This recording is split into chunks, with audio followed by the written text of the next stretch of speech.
Hey little SpaghettiOs, what's going on? It's your boy, Chef Boyer D.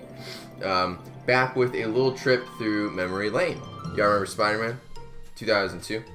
Sam Raimi? You remember Goblin Man and Spider-Boy? The legendary clash? You don't? For reals?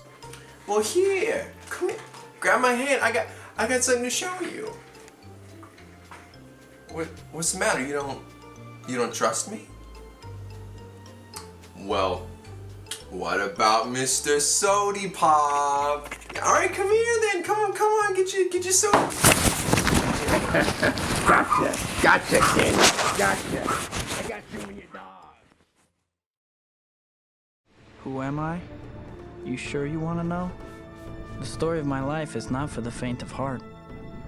If somebody said it was a happy little tale, if somebody told you I was just your average, ordinary, somebody lied.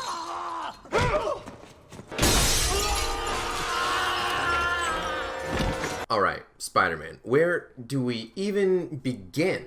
Well, when I was a kid back in 2002, this shit blew my fucking mind. A little 6-year-old me had only ever seen comics, cartoons, drawings, and amazing 3D renderings of Spider-Man. So when I saw the trailers for this movie, I geeked out, you know? This movie is revered by some as the best Spider-Man movie, and also the best superhero movie in general. However, they are wrong because Batman Begins and Spider-Man Homecoming exist. But, I mean, this movie is still a blast to watch even 16 years later. That's why I popped it into my PS4, a couple weeks ago and gave this bad boy a watch. And I could not believe how much I had missed. You see, I was wrong about this movie all along. For all these years, I've only been looking at it on the outside, from the surface. But I'll get into that later. For now, let's just go over the surface level of the movie Spider-Man. Peter Parker, a 30-year-old, 17-year-old boy, is our main character. He is quiet, shy, nerdy, and meek. And he has the hots for the sexiest girl in school, Mary Jane Watson. The girl next door. The woman I've loved since before I even liked girls. The fuck does that mean, Spider-Man? What are you, gay, dude? You just expect me to believe you're gay? Expect me to believe that you've been running around with little boys this whole time? I'm sorry, look, I didn't mean nothing by that. Come on, hey, come on now. Come on, I'm sorry, what? I have gay friends. Alright, that's enough of that. The only problem is, he's a fucking loser. Push it! Trip it! Stop it! Kill it! He eventually gets spider powers and a sweet new bod, which allow him to climb walls, catch lunch, and produce wrist goop. Wow. Look at this shit, it's disgusting. How must that feel, like slinging thick, sticky cables from your frail wrists? That's hard! Anyways, while all this is happening, the evil villain Norman Osborn, whose business is about to be shut down due to the lack of progress with his bioenhancement serum, panics and tests it on himself. Ooh, that means that his muscles are getting bigger. He's a big man now. Upon doing this, however, he gets the oogie boogies and kills his partner, believing himself to be a bipedal jaguar.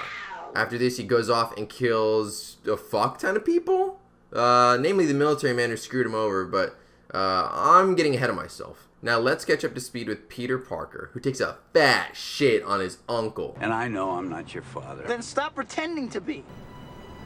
Pizza time. And who immediately uses his spider powers to beat people to a pulp in an underground fighting ring so that he can make money to buy a car to impress the girl he has a crush on. Fucking douchebag! Meanwhile, his uncle gets murdered by a criminal who Peter previously and purposely let escape. Whoopsie! What happened? He's been shot. Peter, who has learned from his lesson where he acted selfishly, shoves the man he chased from the crime scene to his death and flees from the police in a panic. He could have done something with his life, you piece of shit. He could have been a magician. He could have been an actor. He could have been the lead singer of Nickelback. Chad Kroeger? Now at this point, the Green Goblin has just gone off the handle. He raids a parade in broad daylight and murders the Oscorp board of directors immediately. Which, like, cool. You did what you wanted to do, right? Like, that was your goal all along. Wrong. Hello, my dear. He also wants to manhandle his son's girlfriend, which is hard! But then Spider-Man shows up and he's like, hey man, you better cut that out or or I'll save this kid from the slowest and most avoidable death possible. Come on, move, kid.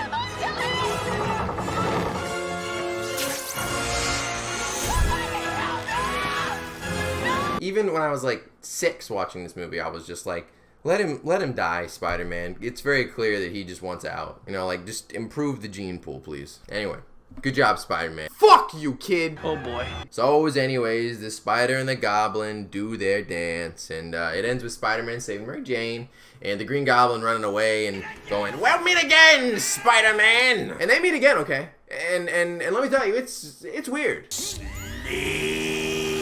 But nowhere near as weird as the second time. I digress, you know. Again, I'm getting ahead of myself. The Goblin has become infatuated with either killing Spider-Man or having him join forces with him. Join me. Imagine what we could accomplish together. But Spider-Man doesn't fuck with the Green Goblin. Think about it, hero! Big surprise, Spider-Man refuses to join forces with a goblin arsonist who dressed as an old woman to lure him into a burning building. Anyways, Peter barely makes it back home without being seen in his costume.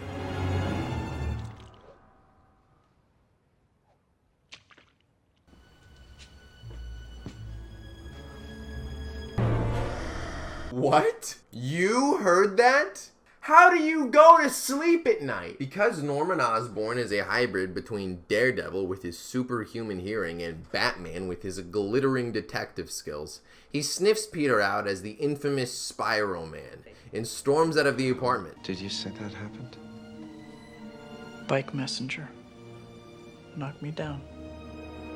But only after loudly and very audibly telling his son that Mary Jane is a no-good hussy who needs a dick appointment. Do what you need to with her, then broom her fast.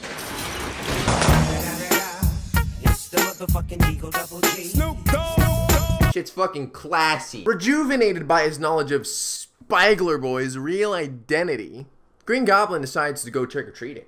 He launches Peter's unfathomably pathetic aunt across the floor as her room bursts into flames and commands her to recite the Lord's Prayer. Finish it! Finish it!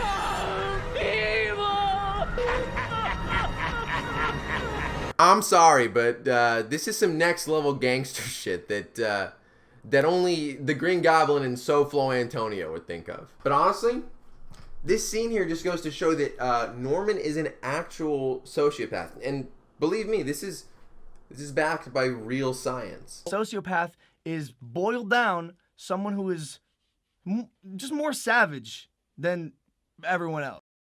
Dude, that's so fucking cool. Now, Pigler Parber is shook. He visits his aunt and finds out the Green Goblin was the one who did her in. Then Harry finds out that this guy just fucking stole his girl. He tells his dad. They hug. And you know, it's actually a really nice scene. You know, you finally see them kind of connect a little bit. And then Norman goes goblin and just immediately kidnaps Mary Jane. Spider-Man, come out to play. He's like, I know what to do with the information! He takes her atop the Brooklyn Bridge and attacks a cable car full of children who are just trying to have, you know, a nice night. And Norman just kind of has to be a dick about it and ruin the whole experience. By the time Pipeline Man finally shows up, Spider-Man! the Goblin is already dangling Mary Jane and the cable car of children over the water. He says, I'm crazy, and you're a hero, and sometimes the crazy guy gives good guy bad decision. Ja, ja, ja. You never know when some lunatic will come along with a sadistic choice. Spider-Man now has two options. Fight or perish like a dog. Now shoot! Spider-Man catches both MJ and the kids thanks to his wrist goop and amazing reflexes. And just before the Goblin can launch a devastating finishing attack, a bunch of dudes start throwing trash at him. Leave Spider-Man alone! Once everyone's saved, the Green Goblin drags Spider-Man into a secluded, crumbling church or something. And the fight pretty much starts with Spider-Man just taking a grenade to the face. So Punches are thrown, bricks are smashed, webs are slung, and Peter ends up getting dumpstered when all seems lost for our very ugly hero. Green Goblin talks mad shit about Spidey's girl. I'm gonna finish her. Nice and slow. No, no, no. MJ and I, we're gonna have a hell of a time.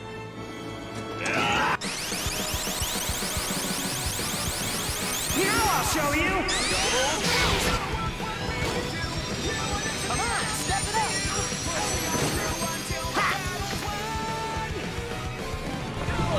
Wham! Bam! Shapoopy! Drop a wall on his ass! The tables have turned. Now it is the Green Goblin who is cornered. He cowers and begs Peter to stop calling him by his name as he takes off his mask. He tries to trick Peter by telling him some crazy people shit. The goblin killed. I had nothing to do with it. But, like, he still talks shit to Peter's girl. So, like, nothing he says can save him now. So Spider-Man doesn't care. Godspeed, Spider-Man. The Goblin realizes this and launches his final attack. With the aid of his spiky sense, Spike-Man dodges the glider that Norman had activated and watches it just fucking ruin Norman's penis. Norman sputters and writhes, gasping for air, and looks at Peter one last time before muttering, "Don't tell Harry." Peter goes, "What the fuck ever," and he dips faster than an Episcopal at Harry Potter World. We see him next at the funeral of Norman Osborn. Harry laments about how he will avenge his father and kill Spider-Man. Mary Jane confesses her love to Peter, and Peter tells her ass to buzz off! I will always be your friend. Buzz off, Mary Jane! Go! Shoo! I don't like it! Then he puts on his spider suit and leaps around like an ape while talking about how responsible he is, and the credits roll. This is my gift. My curse. Who am I? I'm Spider-Man. Now, I know there was a lot to take in, but do you remember what I said at the beginning of this video? But this is only the beginning. You see, underneath this carefully constructed sequence of events, there lies an even deeper meaning. Behind every character that you think you know, and even the ones you may not have even paid attention to, there are dark and unimaginable secrets. Now, I've been watching this movie my entire life, since I was 6 years old. And I'll be honest with you, I cannot remember a point in my life where I did not own a digital copy of the 2002 Sam Raimi Spider-Man movie. I can say that with confidence because I don't just have one Spider-Man DVD. No, I have a backup Spider-Man DVD. And this is the one that I bring with me wherever I go. You know, whenever I'm, driving away for extended periods of time, going on vacation, if I need to be away from the house for a while. This is with me, okay? Now, I only say that to bring up the point that I have unrivaled familiarity with this 121-minute feature-length film. You see, in almost 2 decades of watching this widescreen special edition motion picture, I can say one thing with certainty. You can't just watch this movie as an audience member. Oh no. You have to watch this movie from both sides. To fully take this movie in, to understand everything there is to understand, you must not only enter the spider. Oh no. You must also become the Goblin. But you can't do this to me. You know how much I sacrificed? Impressive. Wake up, little spider. I chose my path, you chose the way of the hero. And they found you amusing for a while, the people of this city. But the one thing they love more than a hero is to see a hero fail, fall, die trying.